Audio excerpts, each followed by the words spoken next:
The controversial manner in which judges are appointed in South Africa has come under sharp criticism over the last couple of years, with calls for a revamp of the system, including removing politicians from the selection process.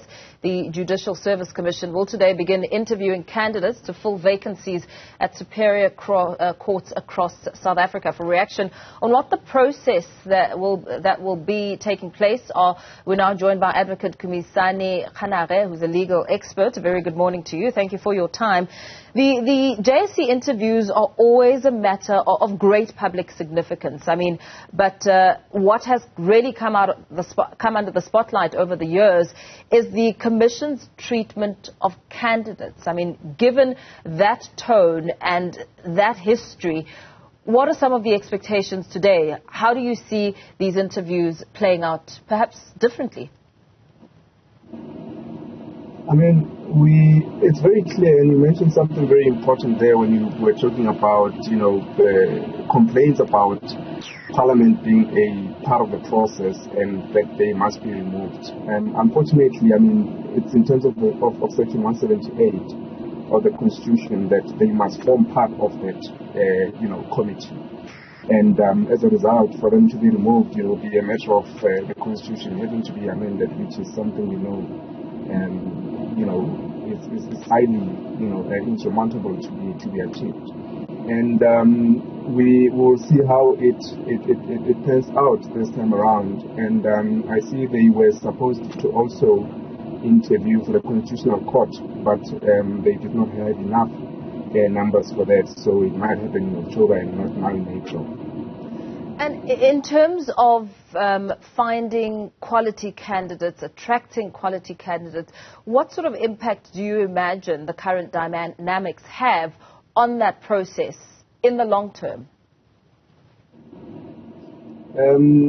Look, we need people that are very experienced, people that understand the fabric of our country and really taken from the Constitution as we have it today, to avoid issues where judges that occupy these positions are accused of acting in ways that are not in line with the Constitution. So we will see as the process unfolds, the caliber of candidates that are interviewed in this process.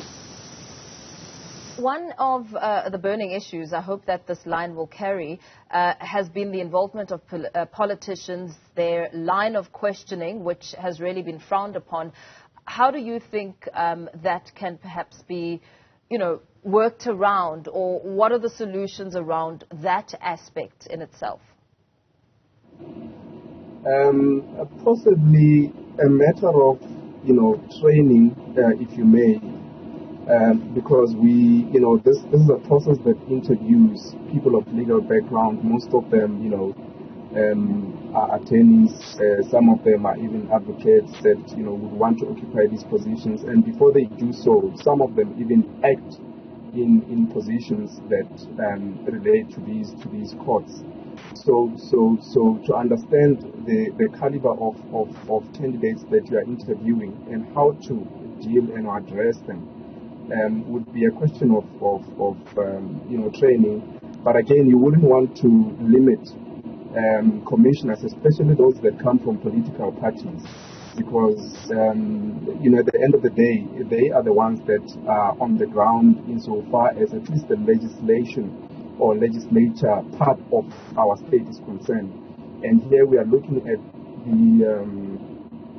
the judiciary, because there's also the executive.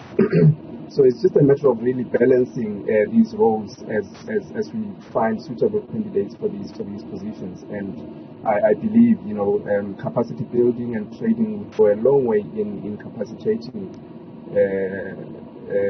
these members of political parties, even from minority, because they also form part of this.